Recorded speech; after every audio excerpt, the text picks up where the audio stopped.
Welcome reproductive rights advocate Kate Cox.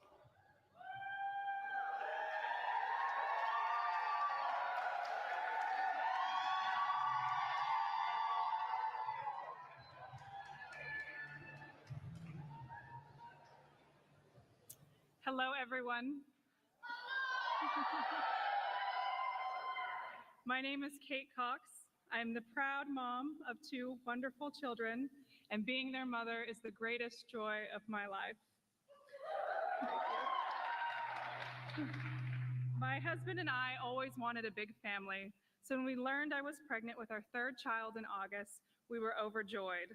All I wanted more than anything in the world was to bring home my baby and to be her mother.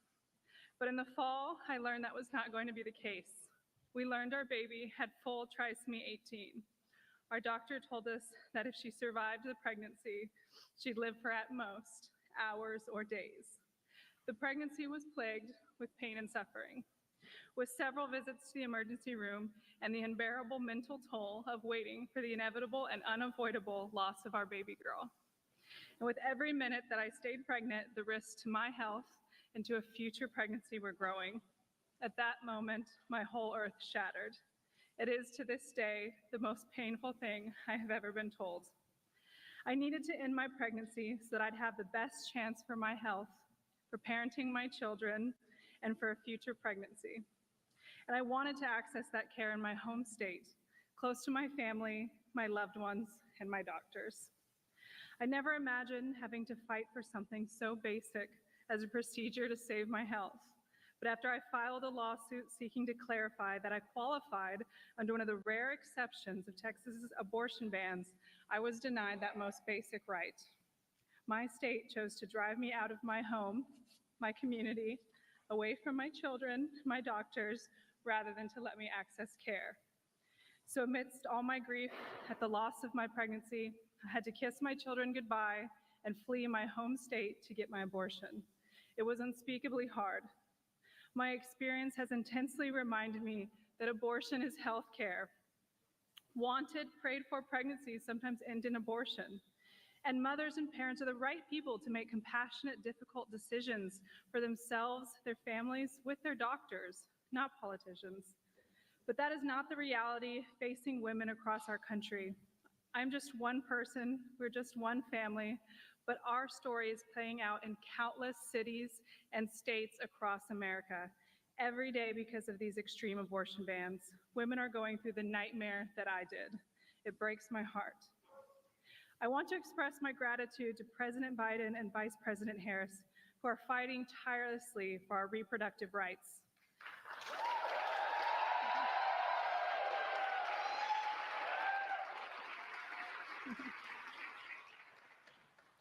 I am so honored to be a small part of their fight. When I was younger, I didn't really pay much attention to politics. I was an overwhelmed student and mother and just trying to stay afloat. I didn't always vote.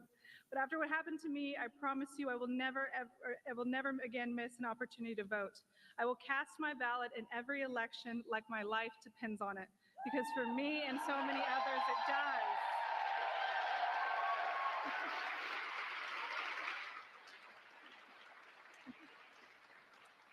I hope when Americans head to the polls this November, they vote like it too. I hope they vote to restore our reproductive rights and re-elect President Biden and Vice President Harris.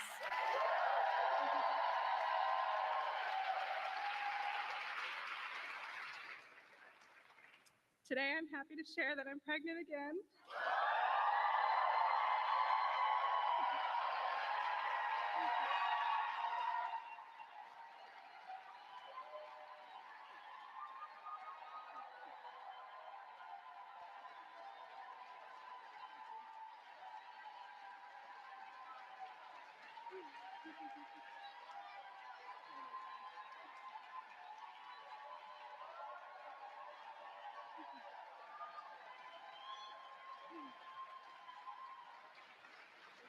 Thank you. My husband and I are expecting our baby in January, and I hope that by then, when we welcome our baby to the world, be a world led by Joe Biden and Kamala Harris.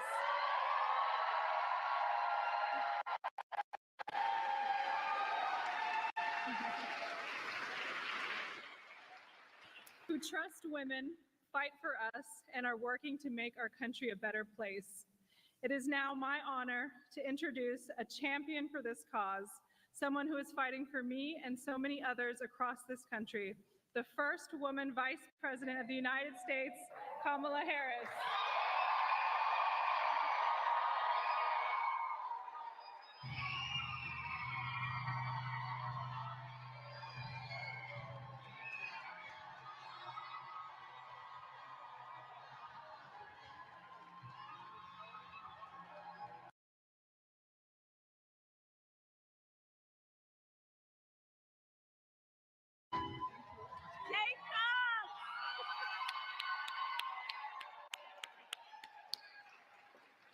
Isn't she extraordinary? And what good news. Just extraordinary. Kate, as I said to you and your husband backstage, you really have been so courageous and such a leader in this movement. You know, I shared with Kate that, and please have a seat if there are chairs. They have chairs. I said to Kate that, you know, I think in moments of crisis, that the universe has a way of revealing the heroes among us who show extraordinary courage, not looking for any award or reward, but just because they feel so strongly about something and being a voice for so many people. And Kate, you are a hero of this movement and in this moment. Thank you.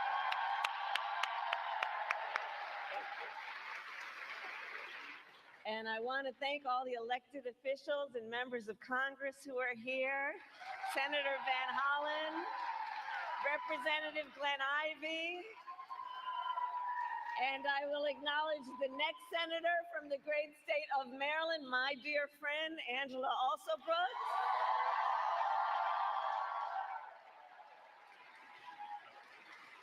And to all the leaders who are here and have been fighting, are fighting, to make sure every woman in our nation, every person in our nation can access the care they need, and in particular reproductive health care. So, this is a fight for freedom. The fundamental freedom of a woman to make decisions about her own body and not having her government tell her what to do. 2 years ago today, I think many of us remember where we were. 2 years ago today, the highest court in our land, the Court of Thurgood and RBG, took a constitutional right that had been recognized from the people of America, from the women of America. And 2 years ago, on that day, I actually made a prediction that overturning Roe v. Wade would be the opening shot on a full-on assault, state by state, on reproductive freedom. And that is exactly what happened. Over the past 2 years, in states across our nation, extremists have proposed and passed laws that criminalize doctors and punish women, laws that limit access to contraception and to fertility treatments like IVF, even some of them trying to revive laws from the 1800s. Today in America, 1 in 3 women of reproductive age lives in a state with an abortion ban, many with no exception even for rape or incest. Today, our daughters know fewer rights than their grandmothers. This is a healthcare crisis, and we all know who was to blame: Donald Trump. And how do we know? Well, as many of you know, I'm a former prosecutor, so let's just look at the facts, shall we?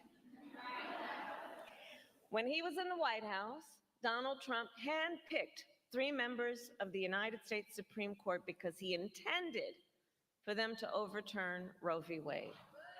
And as he intended, they did. So, it was premeditated. Since, extremist legislators across our nation have passed ban after ban after ban. He had accomplices.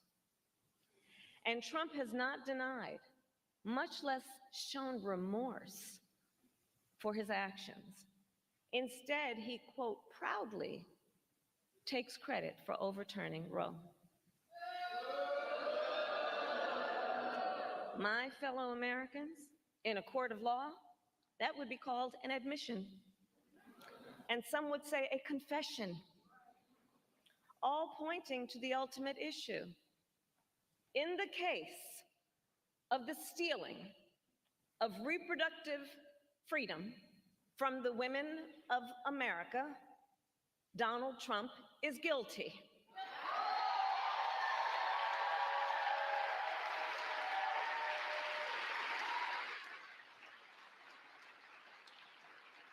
And over the past 2 years, we have seen the impact of these Trump abortion bans, the horrific, heartbreaking reality that women have been facing every single day in our country.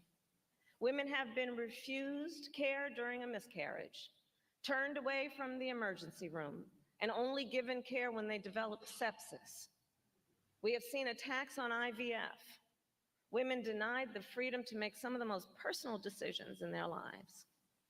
And understand, as much harm as he has already caused, a second Trump term would be even worse. His friends in the United States Congress are trying to pass a national ban that would outlaw abortion in every single state, in states like New York and California, and even right here in Maryland. And we all know if Donald Trump gets the chance, he will sign that ban. And how do we know? Well, when Congress tried to pass a national ban in 2017, he endorsed it. And he promised to sign it if it got to his desk. And now he wants us to believe he will not sign a national abortion ban. Look, enough with the gaslighting.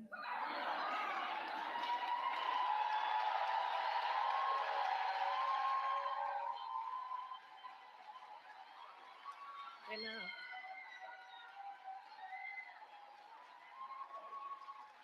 And if we needed any more proof on where he stands on this issue, Donald Trump just announced he has already decided who his running mate will be.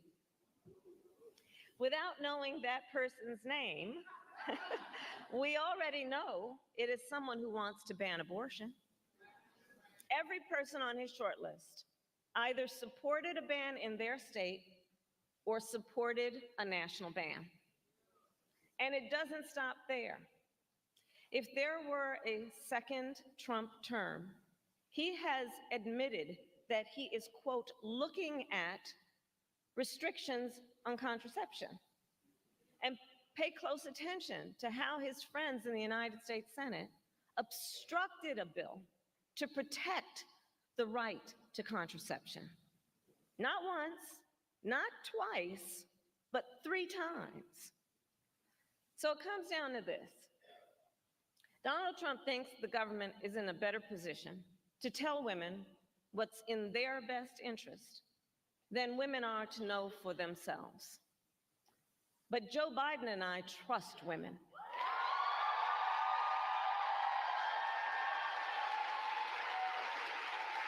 And women trust all of us to fight for their most fundamental freedoms. And fight we will. And fight we will.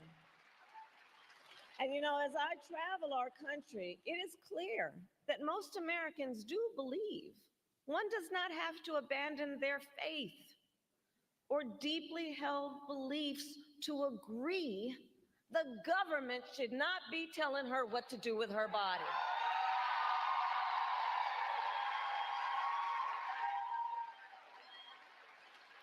And when Congress passes a law that restores the reproductive freedoms of Roe, our President, Joe Biden, will sign it into law.